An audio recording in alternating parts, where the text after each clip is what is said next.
Guys সকাল সকাল একটা মেসেজটা দিয়ে দেখি ফ্রি স্টাইল প্লেয়ার পড়ে গেছে। ও আমাকে প্রথম রাউন্ডে অনেক টাটকা একটা হেডশট মারছে। তো আমি দ্বিতীয় রাউন্ডে রেজাল্ট দিয়ে আসলো। তৃতীয় রাউন্ডে রেজাল্ট নেওয়ার সামনে আগায় গেলাম, আগায় গিয়ে ওর সামনে একটা অন ট্যাপ দেওয়ার চেষ্টা করলাম, কিন্তু লাগেনি। পরবর্তীতে আর একটা অন ট্যাপ দেওয়ার চেষ্টা করবো, এই যে দিয়ে দিলাম, একটা অন ট্যাপ লাগেনি।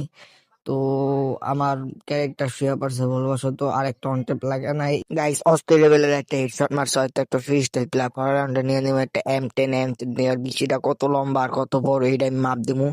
তো মাপ দিতে যায় যদি আমি মার খাই তো আমার লস, বুঝেন।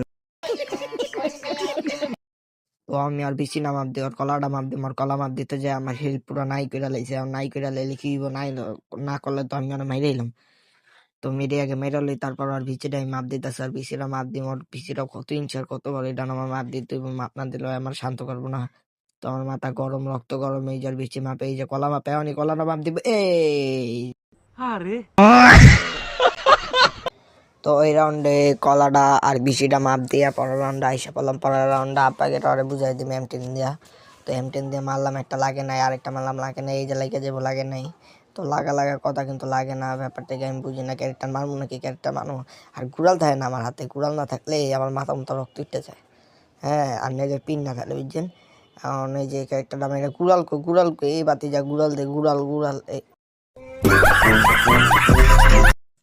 তো গাইস হাইশালা আপনি পরের রাউন্ডে লয়ে এসে আগুন অফ দিয়ে আর এমন একটা আমার মেয়ে যে একটা লাগে না। তো আমার হিটশট ডিকির লেগে দেখেন লাগে না। আর আমি বড় কি রে আমি মারলাম গুনছুম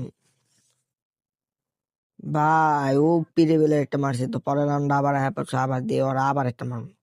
আর আব্বা তো আমি আজকে ঢাকায় ছাড়বো এই ম্যাচটা। তো আমি এলাম আর ওর আব্বা ডাকাম কি রয় অদৃশ্য ম্যান হয়ে যায়। তো আরে